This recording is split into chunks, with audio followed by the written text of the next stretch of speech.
So I figure I would do this video pretty quickly now. My husband's still sleeping. He's upstairs, actually. We were watching a movie last night, or not a movie, it was a series, a reality series on off-griding, and it was called like Outlast, and it was pretty good. It was really good. There were some pretty cool moments. Jason Bateman actually is the executive producer, so cool, good job, Jason Bateman. It reminded me of the Hunger Games. Okay, so why is that? Because weather is controlled, and they sliced out and carved out a part of Alaska to use, and put people through some pretty aggressive stuff and try to survive each other and the elements. Like almost like a Lord of the Flies without it being violent and all that. So anyways, conditioning. So there's a reason why I watch all these natural disaster shows. Not just because I like the fear and the devastation. I mean, that's obviously the suffering. Suffering is attractive, and when somebody else suffers and not you, it's attractive to watch. So but that's not the reason why I watch it. The reason why I watch these natural disaster shows is because it does show you what happens in your own body. If you can understand what happens at the macro level, happens at the micro level, you'll understand what goes on with your body and why it is people have a hard time dealing with change, dealing with vast amounts of energy that happen like that. Okay, it's a conditioning process that when vast amounts of energy comes through your environment, do you have what it takes to handle that extreme amounts of energy? Now, obviously, you can't survive a nuclear war attack if you're the epicenter. Obviously, if you're the epicenter of an earthquake and you fall into a sinkhole or you have a building fall on you, you're not going to survive that. But if you are in places where you're not going to die from a building falling on you, you're not going to die from a nuclear attack in your city, if you're not going to die from a lightning bolt hit you, okay, then the energy that you will be exposed to, for whatever reason, whatever energy you're exposed to, you'll be able to handle it and deal with it because you've been conditioned for it. How are you conditioned for vast amounts of energy that isn't like something catastrophic like a nuclear attack? The salt. It took me a freaking minute to figure it out because we're so afraid of heart attacks, we're so afraid of strokes, we're so afraid of feeling pain, we're so afraid of, we get scared when somebody, jumps out in front of us and we aren't expecting it. We get scared of so many things out there that have to do with a lot of energy, like guns, like war. Absolutely, you should be afraid of guns and war if they're in the wrong hands.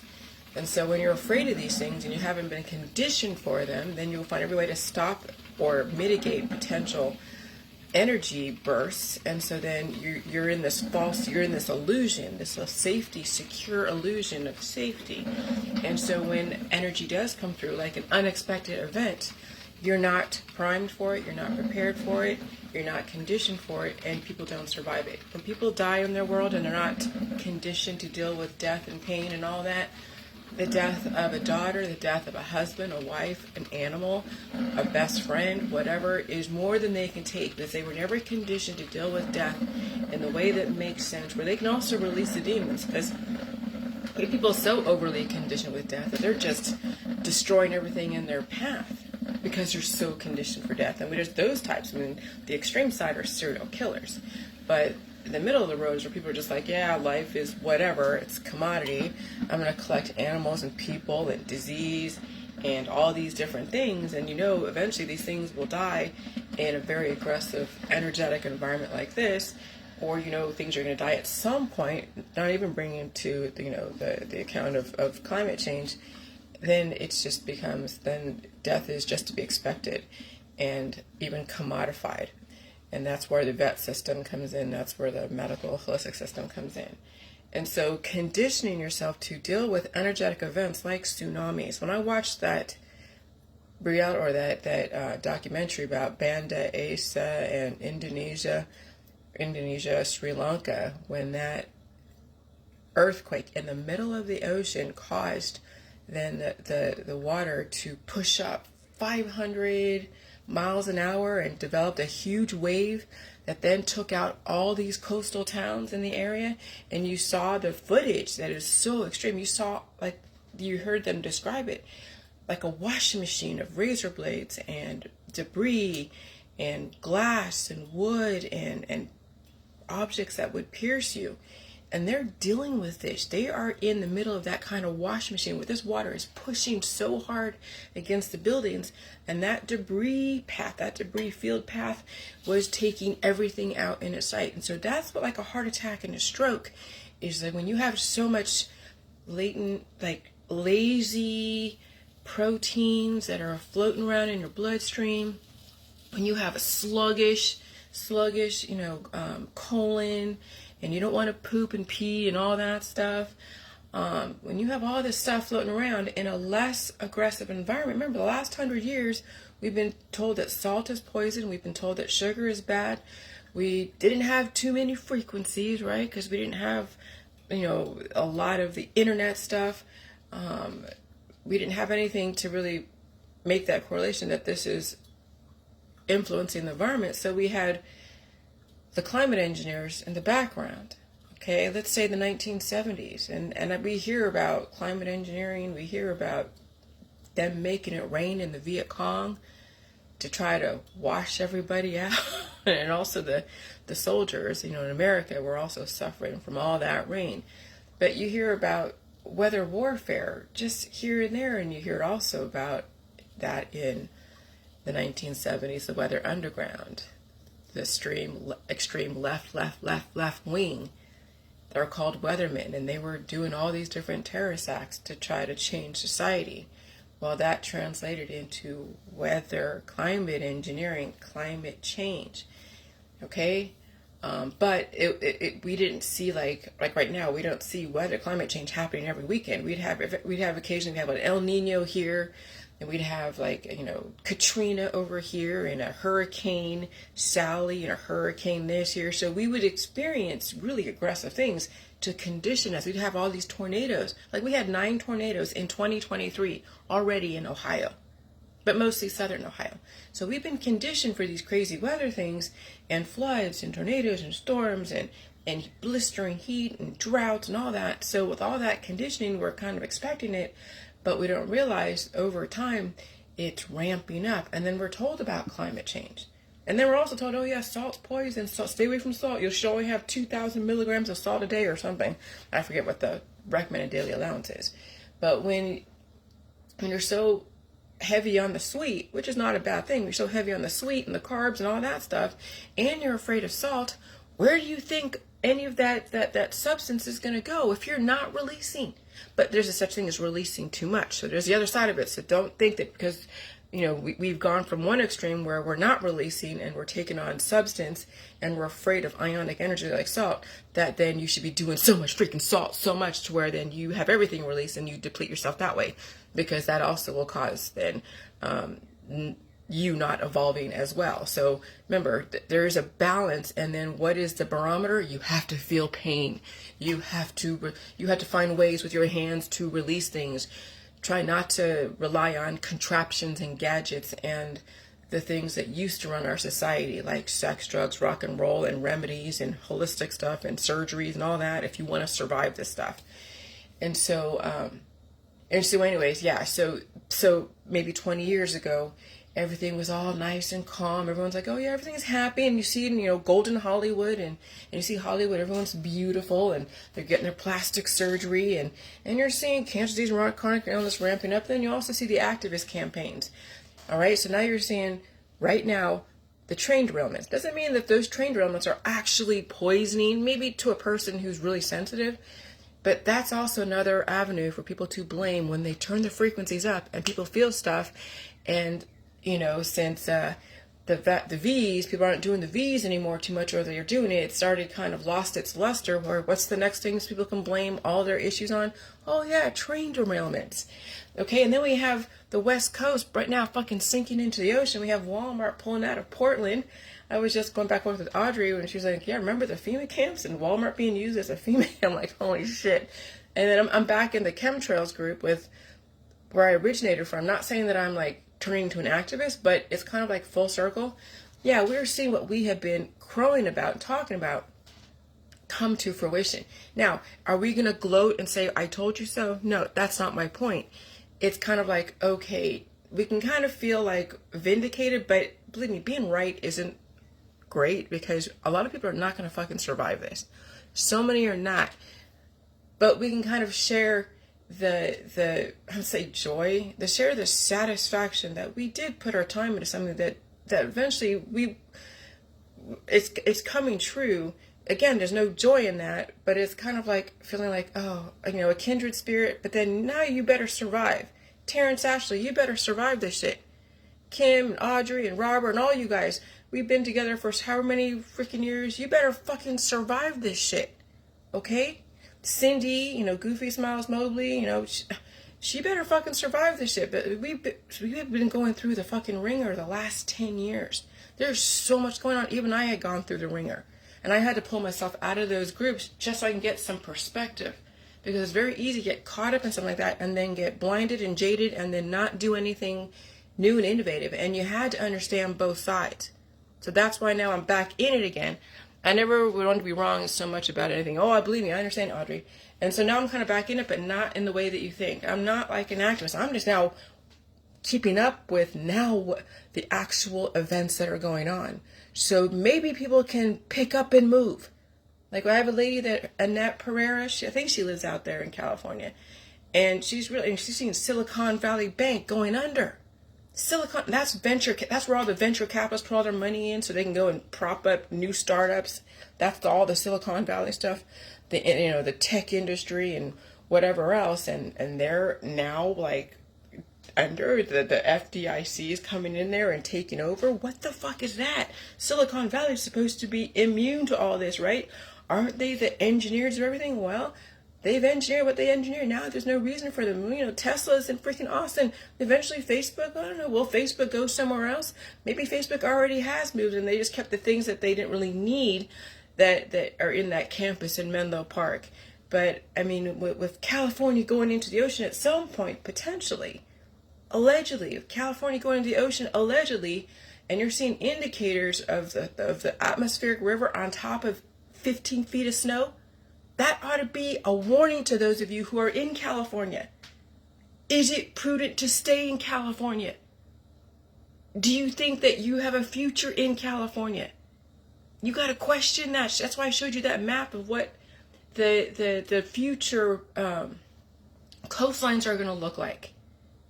If you want your kids to survive all this shit, you got to learn how to fucking change and listen to indicators. Not everything is a conspiracy. Oh, she's just living on these stories. And California is going to be there forever. And Silicon Valley is going to be there forever. And no, let me tell you, we've been told climate change and they're terraforming, reorganizing all of the U.S. And that means that you're seeing the climate's going to change not only the weather and how you dress and all that, but it's going to change the freaking landscape, the geography. It's going to change so much, and also your health and wellness. And so the indicators are screaming, but are you sticking your head in the sand? Are you still going to fucking Disneyland? Be like, oh yeah, beautiful Disneyland. Oh yeah, we'll go have our parties and our this and that, and just pretend like nothing is happening. That's right now what's going on. People are just not even realizing what the hell's going on. Now we know the religious world knows, because you see them. This is where I kind of got sort of annoyed at some of the religious world, because they're just pounding their thing about revelations. They were telling us this.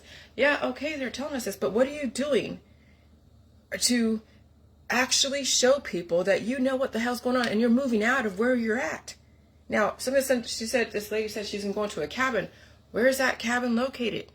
Is it still in California? Is it so high in the mountains that you're going to deal with 20 feet of snow, but you're away from the coastline, that maybe you might survive a tsunami, but are you going to survive the 20 feet of snow? And people are elderly too. Are they going to survive these extreme conditions? This is where you have to really figure out, okay, you lay out a plan of not only getting yourself figured out, but also figure out how to protect yourself geographically, climate-wise, protect yourself and your family if you have a young family, and see how you're going to ride this out. And then also how you're going to pay your bills. And so things are happening slowly, so you can't say, well, okay, I need to rely on the government, FEMA, to help me out. When shit happens, when FEMA has to come in and take over and give you food and give you shelter and give you a blanket, you're fucked. But then during that process of working up to a FEMA situation, will you have what it takes to survive? If you have, $200,000 in your savings account and you're sitting on that for your kids' college, right? Oh, my kid's going to go to freaking UCLA and this and that. And there's shit going on. Maybe it's taking that college money and go finding a place to live that's not going to end up being under the sea or destroyed in some crazy earthquake. Okay, and invest, and their kid can go to college online. Your kid can learn through online shit. Going to a freaking UCLA or Stanford or any of these places, yeah, it's great, it's prestigious if you can survive the changes, assuming you survive. Okay, because let me tell you that Stanford and UCLA and USC, they've made their fucking money. They've made their money. Now they're just hanging on to fumes. They're going to take every bit of money from people until the very end. And so when their students can't go to the actual campus anymore, they're not going to refund everyone their money. They've made their fucking money. They're going to get out. They've already found the executives, top executives already have a lifeline. It's all the employees and the students are going to be fucked. But hey, you can't tell people that because, oh yeah, you're a conspiracy, Jillian. I'm reading the fucking room. People are getting, I had some dude last night at 12 midnight run through my fucking yard. And I'm like, I look out the window, I hear something sound like a gunshot, but I don't know if it was a gunshot or not. So I'm like, my husband and I were upstairs, and I'm like, I look out the window, and there's this kid just tripping over himself, running through my freaking yard. I'm like, holy shit. I mean, I got off on a tangent. Well, but shit's happening. What was I thinking? What was I actually talking about? There's stuff there. Well, yeah, there's stuff going on. Oh yeah, yeah. Anyways, I really got off on a tangent. But I mean, God, I'm like really tripped out because I'm excited because there is so much going on. There's indicators. People are going off their rockers. You have to be safe. You have to find places where you can live, where you can probably survive. It's crazy out there. There are indicators. That's right, indicators. I was listening to indicators when last night when I see that, and then I see people being shot and bound and gagged in Akron, and it has to do with drugs. I'm telling you, just mind your own business. Be careful of crowds, especially during peak times. People are not really in their right mind, in their right space. People are under the influence. They can't handle their alcohol anymore or their drugs because they're in a different environment. The environment has decreased their tolerance level. So when they're used to drinking 20 beers in one night, because that's what they're used to, and the climate's changed, that 20 beers is going to act like an overdose. Or that drug they're using is going to be like an overdose, how much they're using, because they're so used to a certain way in a certain climate, and then people don't have the tolerance levels. And so I'm reading the room. People are like, don't be so paranoid. I can assure you that guy getting shot in his car near my husband's work, those people are bound and gagged in Akron on the side of the freaking road, shot in the head. I mean, it's nothing to do with you, and of course, but you're reading the room. You're reading indicators. You don't want to be out in the middle of the night walking anywhere. I mean, that's the thing about it. I hear my husband. He's walking upstairs. But I mean, that's the thing, is that you got to listen to indicators. And it could be a small indicator like some dude running through your freaking yard that people are cracking up. But another indicator could be like, an atmospheric river and 12 feet of snow in Lake Tahoe. That should be an indicator, those in Southern California. But how many millions of people are in California? You think they're going to be like, okay, I'm going to move out of California and move to what, Ohio? I'm not trying to write Pip. People are focusing on the indicators because they are focusing on the wrong thing. Yeah, I'm not trying to move to Florida. I'm keeping my house here. Because when people start realizing how fucked they are in the coast, and then now they're just trying to move inland, you know how hot properties are going to be? But then people are going to move to like Oklahoma or Kansas in Tornado Alley, and then they got to deal with that. But I'm telling you, where I'm at, it's freaking prime real estate. Yeah, we have, Lake Erie, but unless a meteor comes in or a nuclear, bomb comes in and causes that kind of splash and then a tidal wave, I mean, yeah, we have earthquakes here. Now, that's the thing. But see, the the surge from that tsunami came in 3 miles over there in Indonesia from that 7 or 8 point earthquake in the middle of the ocean. I'm like an hour away from the Lake Erie. It's those on the coastline that potentially could be dealing with something if the earthquake, the fault line over here starts doing whatever it's doing.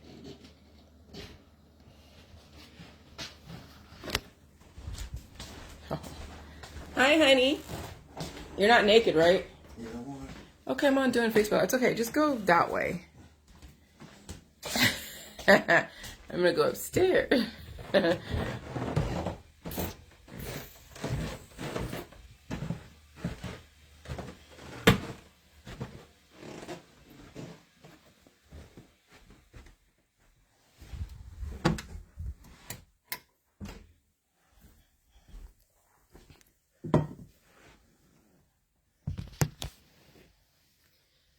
But yeah, I mean, there's some indicators out there. There are some fucking indicators. And it's not, right, and Pip is like, people are so compartmentalized. They're so worried about their health and wellness. They're so worried about looking cute. They're so worried about, I don't know, about the V's. Okay? They're so worried about all these different things that the system gave them to be worried about and be all focused on and tunnel visioned on. That when the climate's freaking changing and there's atmospheric rivers and 20 feet of snow, which is unheard of, when Agate Beach, where I used to go as a kid, is all snowy. Lake Tahoe, 12 feet of freaking snow. Right there, that's an indicator. And then being told that salt is poison, so you don't acclimate to the frequencies.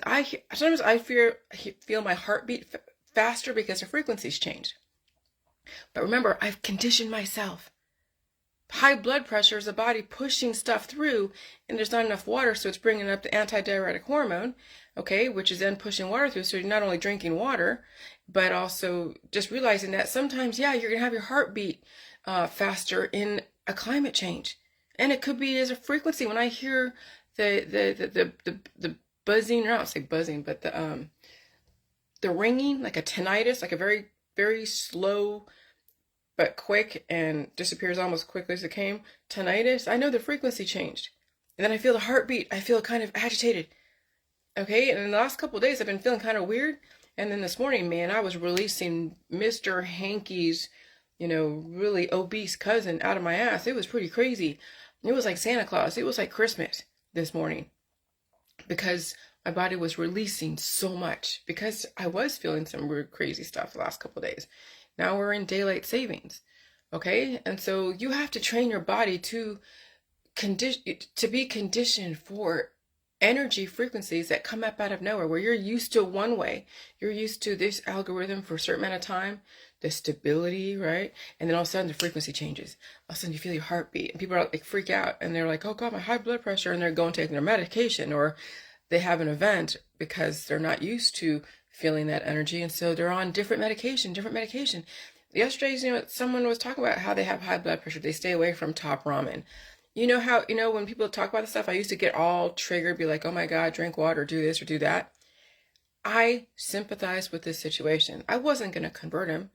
I already read on his Facebook that, he works for a packaging company, and they're taking care of him by making sure that he's not overdoing it because he has significant blood pressure issues. And so you can't tell people that when they're not used to feeling energy, now to go feel energy. You don't tell them, well, here's a remedy. Here's how this is. I used to do that. Now I'm not doing that anymore. I'm like, I sympathize, I empathize, and then I'm hands off, and I'm like, okay, do what you have to do. People know what I say on Facebook. I'm not hiding any of this. If they choose to listen to this, great. But when it's one-on-one and they want to say their piece about what's going on with them personally and what they can handle or what they can't handle, I don't try to convert them. That's a growth for me. When I'm not actively trying to fix somebody's situation or convert them or make them wrong no. I now can appreciate people for what they are. They can see what I say on Facebook. I can appreciate their beauty. I can appreciate their kindness. I can appreciate their talents without trying to convert them or make them wrong about shit. Holy crap, that's a major step in the right direction, Jillian, because people will do what they do. And you can only put your information out there and then just let people marinate on that and figure out what they're going to have to do to get their to make sure that they're taken care of during this crazy upheaval. I'm telling you, we are in 2023.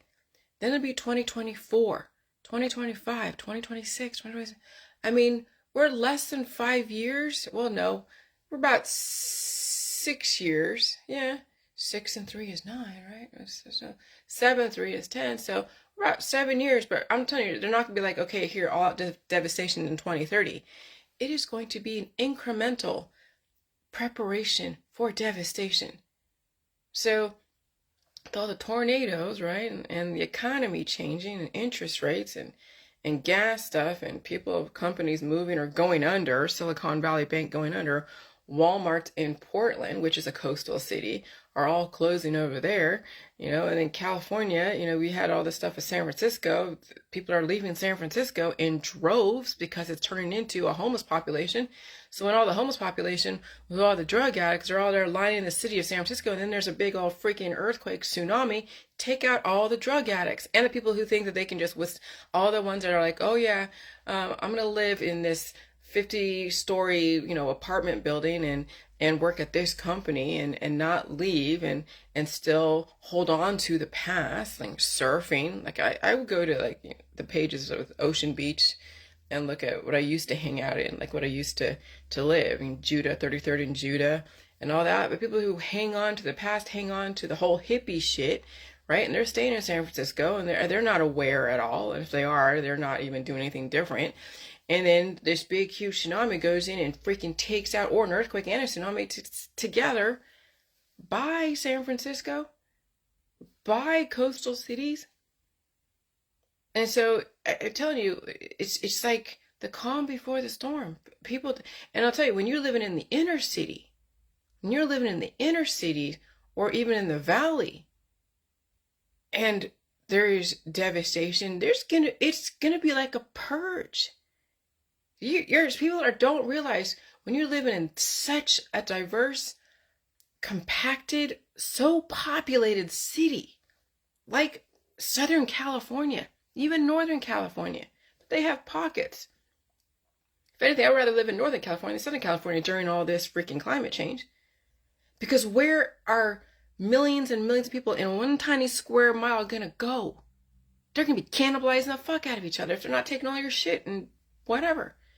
I'm not trying to scare you, but I'm trying to give you a scenario that is a reality that we've seen as a predictive programming in some of these movies.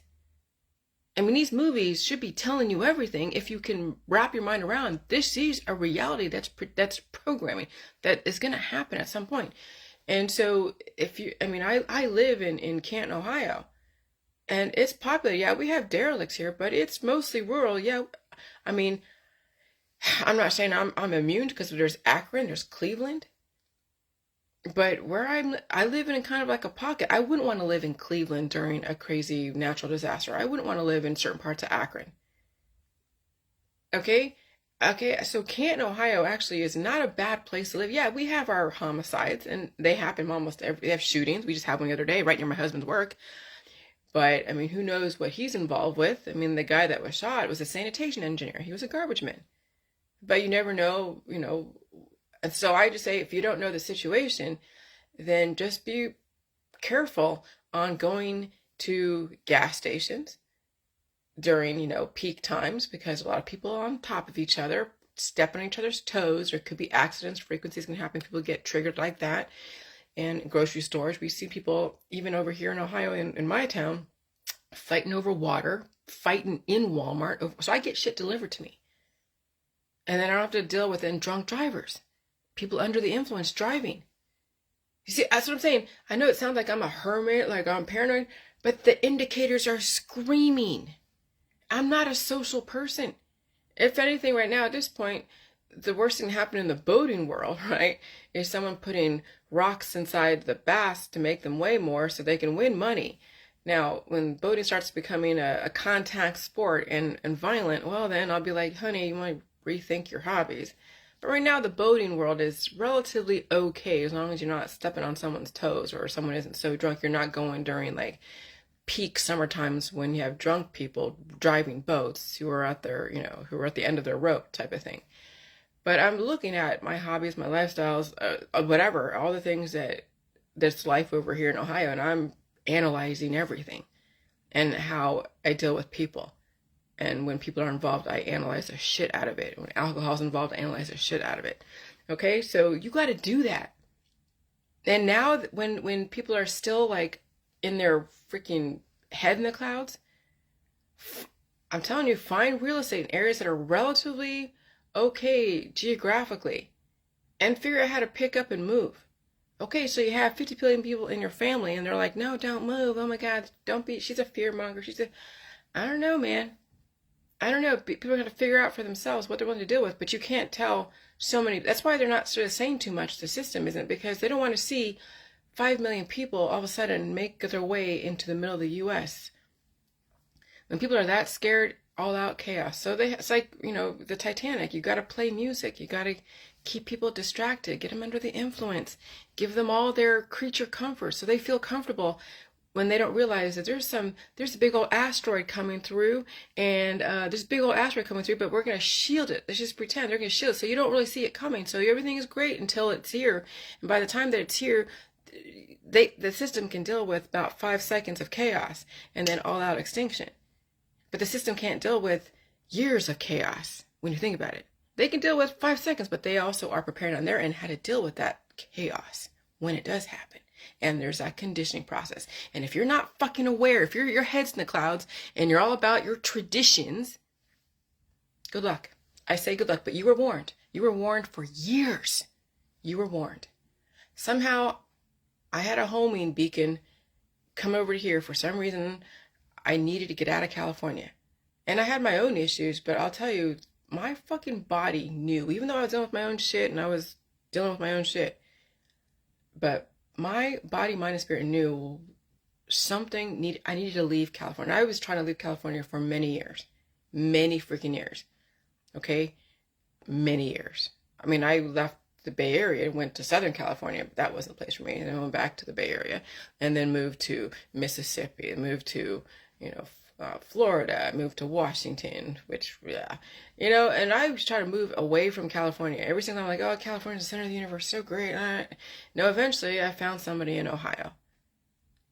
And I found the salt of the earth in Ohio. And yeah, it was tough acclimating. It was tough assimilating to the people, to the culture, to the weather. It was a battle. And if you're so used to beautiful California weather and now you know that's not the place to be in the next 10 years, next 5 years. Now you got to condition yourself to deal with something like Ohio, something like an Idaho, maybe. But Idaho might, all the northern states could be covered in snow. So would you want to move to Idaho? Would you want to move to any of the northern states? I mean, right now I live right between the snow belt and the tornado country, right smack dab in the middle. That is too freaking perfect. That is the divine intervention. Considering what I've been watching the last 8 years here, watching Cleveland get hit by a bunch of snow, the snow belt, watching southern Ohio get hit by tornado after tornado every single time the season changes. And then we occasionally get a few minutes of storm that's pretty crazy, and then it moves out. Maybe there's one little tiny tornado in Canal Fulton, which is like a couple miles down the road.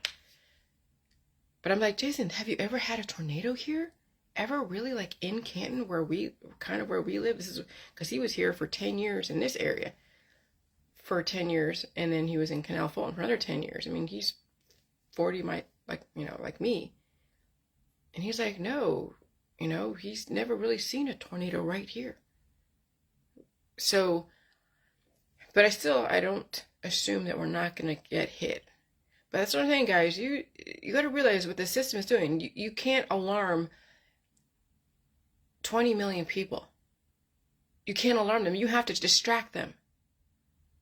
Because when the shit does hit the fan, they can handle a certain amount of chaos for a certain amount of time. But they can't handle, obviously, you won't see CNN saying, well, in like 2024, we're going to have a huge earthquake hit, and there's going to be a big tsunami with a bunch of fires and all the snow and water, and and flooding and all that. And it's going to happen in like 5 years. So prepare yourself. Then you're going to see a mass sell-off. You're going to see a mass chaos. Oh, God. The system can't handle that kind of change. So you ain't going to see any confirmation if you're looking for fucking confirmation from CNN or Fox or even Biden or Trump. So now you, citizen, have to be smarter than everyone around you. You have to be so not only weather aware, but you have to be aware of just yourself, aware of what your kids are going to have to deal with in the next 5 or 6 years. Oh, yeah, but you're a conspiracy theorist, Elaine. You're stupid. You're, okay. But I've just proven to you why they scared you away from salt. We're in climate change.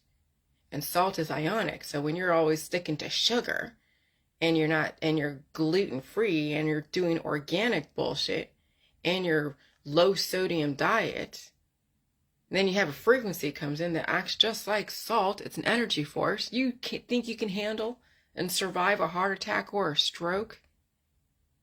Okay. Look at all the different issues people are having. Long COVID. It's not like a virus per se. Everyone's a fucking virus. What is it that people are reacting to? Frequencies. Climate change. The Weather Underground. The Students for a Democratic Society in the 1970s. Who are the Weather Underground? Black Panthers. All these different people from the 1970s. What is it? Lake Tahoe didn't have that kind of snow that they have right now since the 1970s. Is that a coincidence? No, it's not. They're just mocking the fuck out of you. But if you don't realize it, then you'd be like, oh yeah, it's just a coincidence. So I don't try to, my family lives out there in Sacramento, Family lives out in Southern California. Parents live out in Southern California. I can't say shit. I don't talk to them anyway, so I have family in, New York and all that stuff. They're probably better off in New York than they are in freaking California. But at this point, people are going to have to figure it out. They're going to have to figure it out. And you can only tell them so much. Remember, they're all happy in their careers and their traditions. And they're all distracted. What is it? They're all distracted. And yeah, again, I guess it's the violins, the orchestra on the Titanic. That's your little false sense of security because nothing is happening right now. No one's warning you from the FEMA or from any administration. So it's like your life right now is the orchestra on the Titanic. I hope it's worth it to you. But some of you have been following me for a while. Maybe it's time to actually make some moves. But people are like, oh, I'll just keep putting it off. It's not going to happen. See, when shit happens, when an earthquake happens, shit happens just like that. An earthquake can happen tomorrow. Tsunami can happen tomorrow. A major levee can breach its whatever and flood out your whole freaking valley. Oh, that's fear camping. See, if you can move, if you can take yourself out of California and move somewhere in the Midwest near the Great Lakes, you can handle climate change. Your family will survive. Yeah, it'll be a struggle. But oh yeah, people are not prepared. They're only built for a very calm environment that doesn't change. Those are Californians. Most Californians are built for a very calm environment that doesn't change because that's what they've been conditioned to be, to just not feel anything, really. They've been conditioned for so much. And now you see Hollywood is pulling stakes and they're going different. Hollywood is now using the world as their backdrop, as their location. They don't need freaking LA anymore. Hollywood doesn't even need Northern California. They can use parts, because once, the coastlines disappear, there'll be new coastlines. But Hollywood can find any location they want as their backdrop. Now Hollywood is Netflix. Now Hollywood is Paramount, showing us the old movies. Now Hollywood is out of different places like in Europe. Hollywood doesn't need freaking Southern California anymore. So the ones that kind of know shit, they already left California a long time ago. Those that keep staying in California, the orchestra on the Titanic. And that's a lot of people in California. A lot. And the people on the coastlines here over here on the East Coast, New Jersey, you know, all the coast, like the Carolinas, Georgia, Florida, everyone on those coastlines, you got to watch it. You got to watch it. Figure out how far away you are from the ocean and what's your game plan. And you think about how much a storm surge can come in from a tsunami, a tidal wave. Who knows? Think about the worst fucking thing that could happen in your town and prepare for it. Because most likely it'll happen. In this day and age, there is no guarantee that it's not going to happen. So that's why I'm such a negative thinker, because you have to think of the negative in order to enjoy the positive. So that way you're not caught unaware and traumatized. People are traumatized and don't survive events because they've never conditioned themselves. Okay, I'm on the GA border near Tennessee on purpose. Okay, good. Okay. All right, Pip. You don't need to tell me your address or, you know, all that. Of course not. But I'm glad that you're okay. Okay. But just, you know, yeah.